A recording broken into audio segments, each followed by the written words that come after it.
Thank you very much. Actually, I'm particularly pleased to participate at this international conference and take my opportunity to express my support to the international effort to fight racism, racial discrimination, xenophobia, and tolerance, because these phenomena are widespread and enduring, like prejudice, injustice, and violence. They are part of human nature, and they don't need to be a part of it.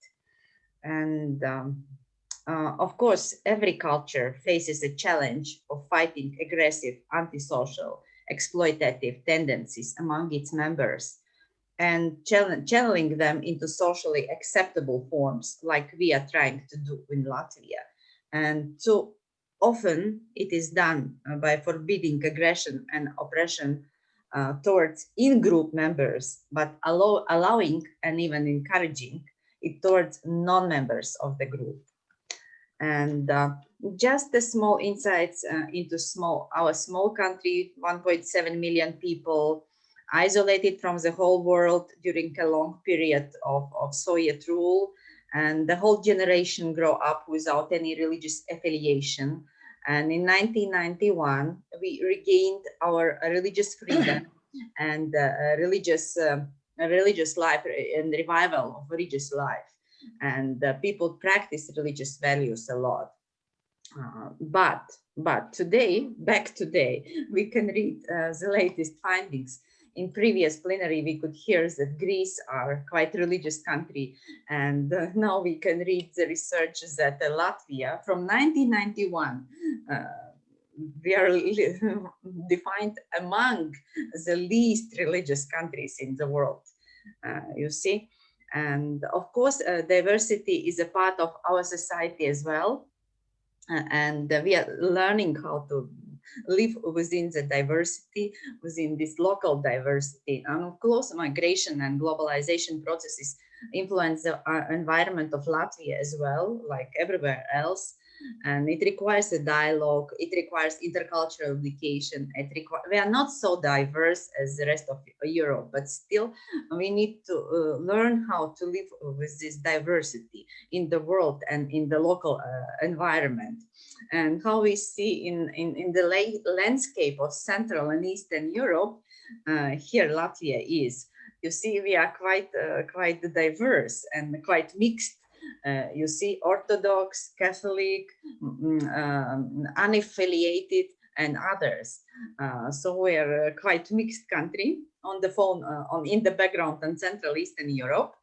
And despite of being one of the least religious countries in Europe, according to the latest statistics, still 71, as you see here, still believe in God. Yeah, 71%. So it means that we are rather, I would say that we are rather religiously diverse than secular. And we can talk mostly about hybrid religious identities and flexible forms, because during Soviet rule, people didn't have any religious affiliation, or they practiced it secretly. And rather, we can talk about flexible forms and diverse expressions of religiosity and religiousness.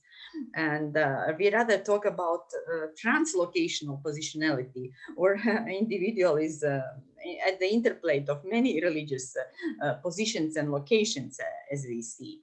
And I myself from the city on the crossroads, and one hill we have churches of 4 different denominations, and of course we are peaceful country, very peaceful country, but still we need the dialogue to understand each other better. And the flag of my emblem of my city, which is the river fortress and the lily, or road, the house, and the prayer. It means the concepts which are not related to any particular religion, nationality, or culture, but confirms general human values of people in the town. And of course, like many countries in this world, we came from violent past, and we experienced totalitarian rule, totalitarian rule. There are 50 years, people just for living in Latvia, parliamentarians, professors, teachers, shopkeepers, they simply were killed, ten on thousands, including babies and children, sick and old. They arrested middle on the night and loaded in cattle cars and deported in Siberia in these waves of deportation, mass deportation. But the reaction to the violence, the typical reaction of violence of our nation is non-violent resistance, non-violent, peaceful resistance, civilian resistance. And you can see it 1991, then in Fight for Independence, we formed this, the Baltic Way, a non-violent, peaceful, non-aggressive mass demonstration, sort of spiritual defense for national coherence. And we called it singing revolution or flower revolution. And it is in the history of non-violent resistance. We formed 600 kilometers chain, 2 million people, Estonia, Latvia and Lithuania, and joining heads and forming a human chain from protesting the Soviet rule. And of course, we called it renewed independence. So quite peaceful, non-resistant, non-violent resistance. So being peaceful and non-resistant, as it seemed, then we go deeply and examine at the same time we are deeply xenophobic country, and non-violent but totally xenophobic. And reasons are many. We were locked from the rest of the world for a long time. We didn't encounter with the difference. We didn't meet the difference in the world because we were locked for such a long time. And of course, in mass media, we can experience hate speech, attacks, racist discourses in media, very strong discourses, and research done, different kind of research done shows completely intolerant attitude to immigrants. As I said, one of the factors that people were closed and they simply didn't come across the difference. Before they didn't had an encounter, positive encounter or negative, any encounter.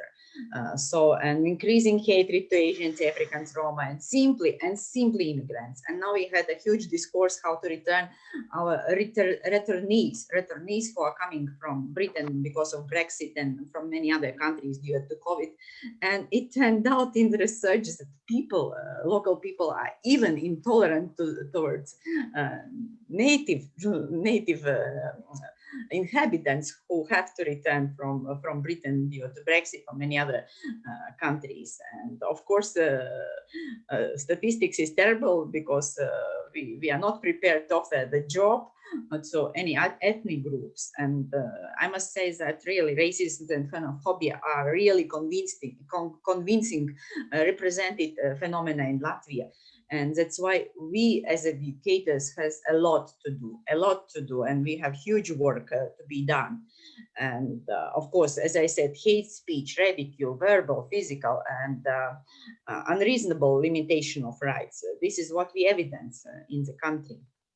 And we have this quite a difficult coexistence and tension, stereotyping, and misunderstandings, and lots of lack of understandings, unfortunately. Of course, Latvia ratified lots of international laws and initiatives, and the Council of Europe and UNESCO's numerous initiatives, and in terms of eliminating racism and discriminations. And UNESCO School Associate SchoolNet is very active in Latvia and does lots of initiatives in regards to peace education and dialogue and interreligious dialogue. And also NGO sector is quite active in Latvia and quite progressive. And also this 2030 agenda of sustainable development, which we are trying to implement quite actively, and quite high emphasis is peace and justice for all. And it's clearly written that sustainable development cannot be implemented with peace and security and a dialogue.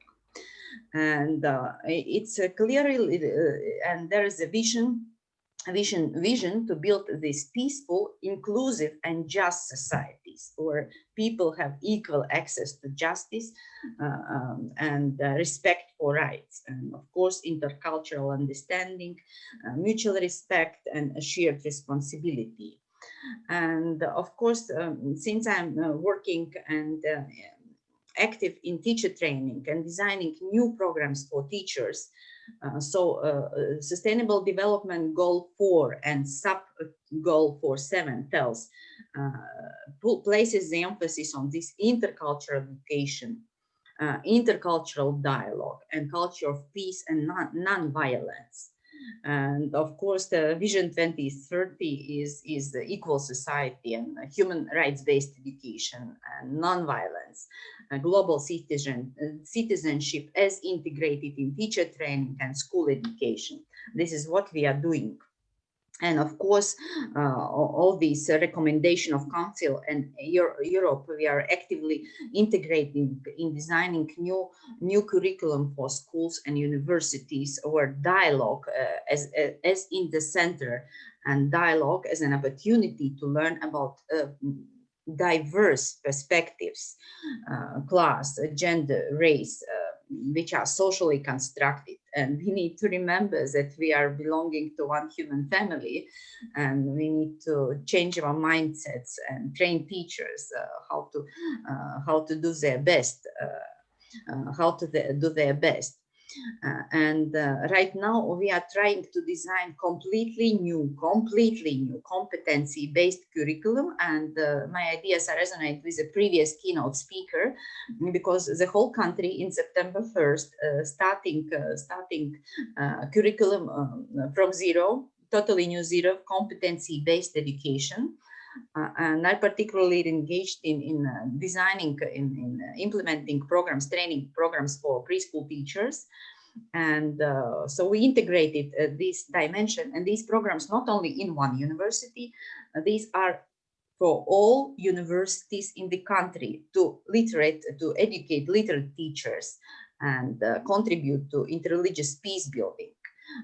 To educate their open-mindedness. And countrywide, we have countrywide discussions on the best approaches, best ways and models of designing before September 1 of integrated religious issues. And one of the courses countrywide, which is offered in universities, is Pedagogical Dimensions of Diversity. And this course focuses how to integrate these intercultural issues, interreligious dialogue. And it's clearly written in this course, and it's oriented to global thinkers, to overthinking this Eurocentrism, dialogue, global perspective, engaging with global issues, making links local, global world, and of course active, introducing these active participatory approaches, and constructing knowledge and dealing how to make pupils and students feel comfortable with ambiguity and multiple perspectives, how to live, how to learn to live in this diverse world. And one of the competencies aimed at developing a new curriculum, school curriculum and university curriculum, is how to live together.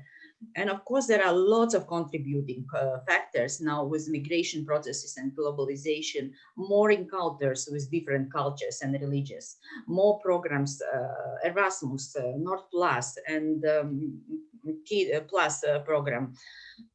And at the same time, you can evidence in new generation quite high tolerance and pluralism. Why? Due to their indifference to religion, because they didn't have a religious education. And they think that students, it's a student's opinion, they think the religion is too marginal, too secondary to cause troubles, that they don't have this high intolerance, yes, and they wish all the religions and cultures to live in peace and consider it as a viable option, a viable option, and to be in contact.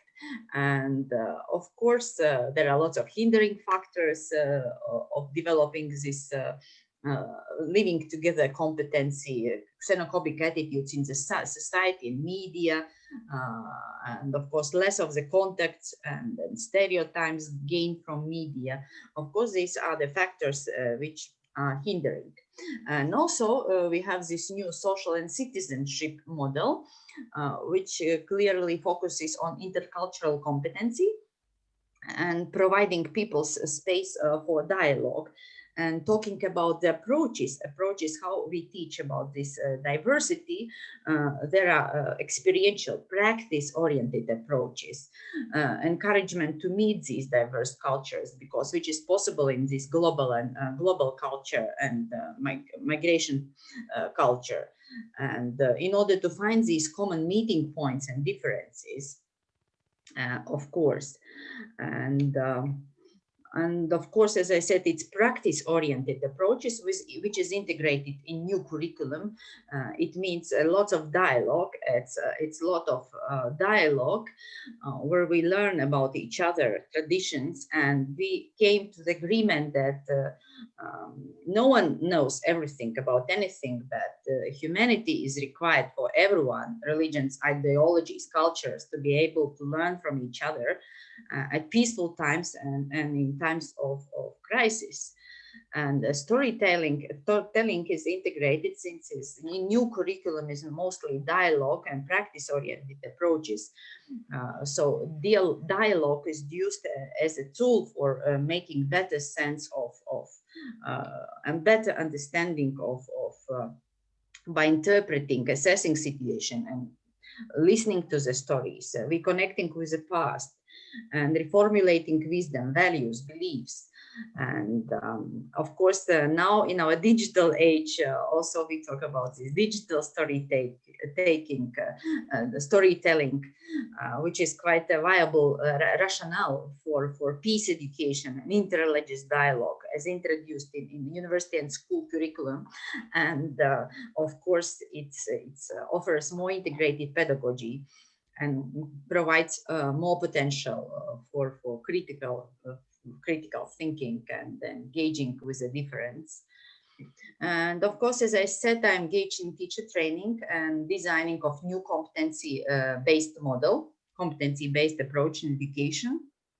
And we are trying to pay more attention to teachers' dispositions, frames of mind. They came from this Soviet past, ideological past, and how to retrain them in new participatory action approaches, how to engage them in exploring their personal philosophies and visions, how to make education, to engage them in participatory action research, how to engage in more inclusive education, because they are also belongs to the generation of exclusive people, and education that provides a safe space for asking existential questions, deep critical thinking, and openness to variety of religious and cultural traditions, and integrating new epistemologies in their existing beliefs, yes, to giving a space.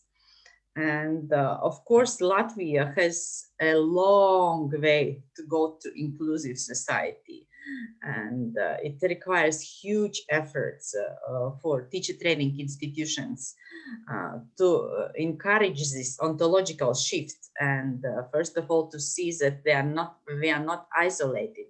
We are part of humanity. We are part of complex interrelated web. And we need a shift of our understanding of our narrow locatedness to a possibility of relationship with wider humanity. And teacher training should allow this heteroglossic ambiguity the multiple identities interact in one place, in one class. And of course, it requires developing this boundary breaking, boundary transcending dispositions, which develops this epistemic flexibility of moral, let's say, moral inclusiveness.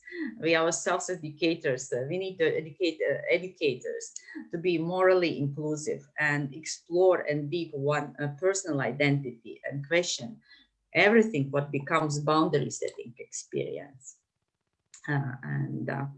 Yes, thank you. Thank you.